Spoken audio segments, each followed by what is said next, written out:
Coca-Cola thought they could distract us with a flashy ad, hoping we'd forget everything they've done.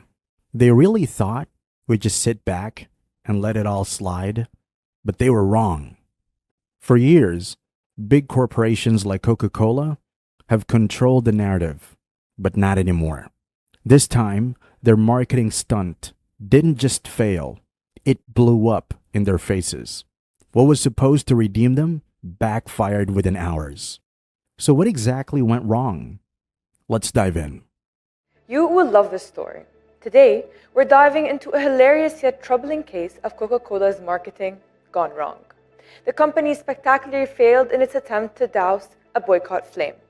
Coca-Cola, with its global empire and sweet, sugary appeal, decides to tackle a boycott crisis with a new ad campaign. But not just any ad campaign.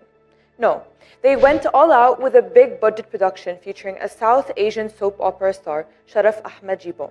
His mission? To convince viewers that Coca-Cola should not be on their boycott list.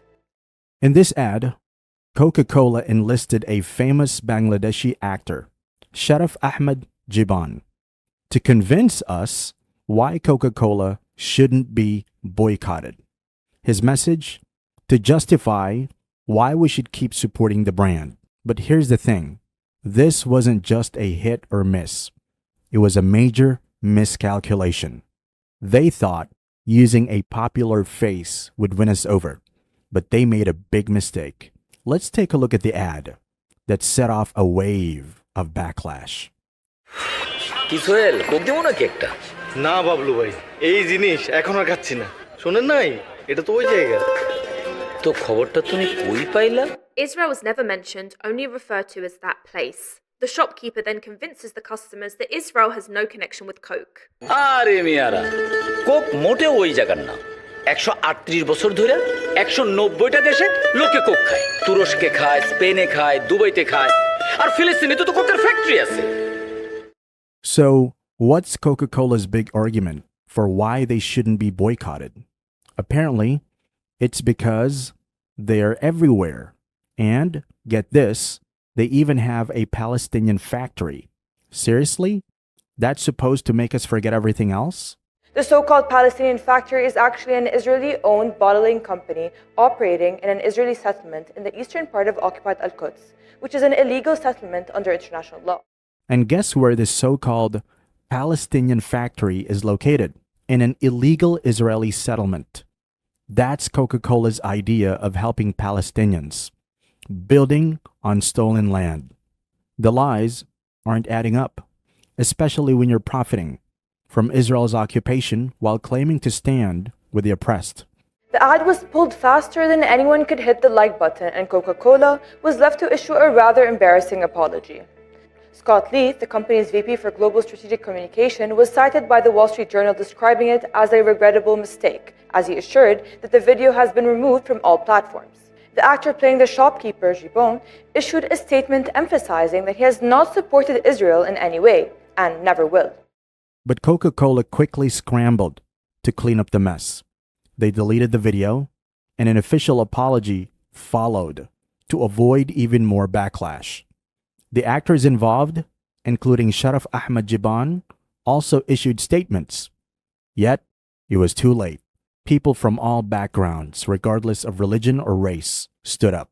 Social media exploded, slamming both Coca-Cola and the actors across multiple platforms. The comment section was flooded with criticism. 5 hours later, they re-uploaded the ad with comments disabled.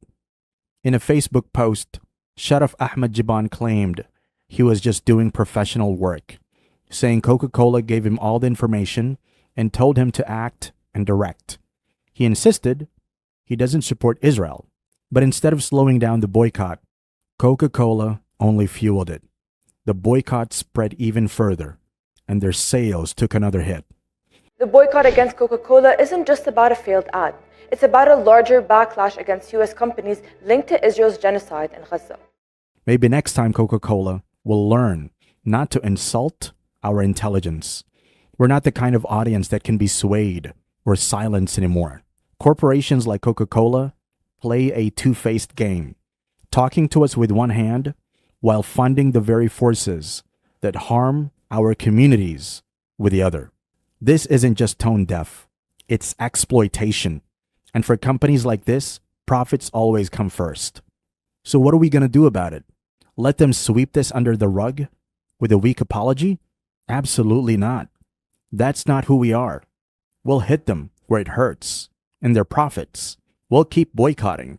We'll keep raising our voices, and we'll keep holding them accountable. Boycotts matter.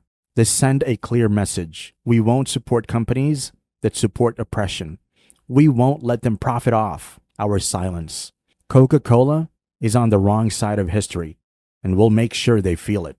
Coca-Cola's ill-fated attempt to defuse a boycott with a poorly executed ad is a textbook case of how not to handle a PR crisis.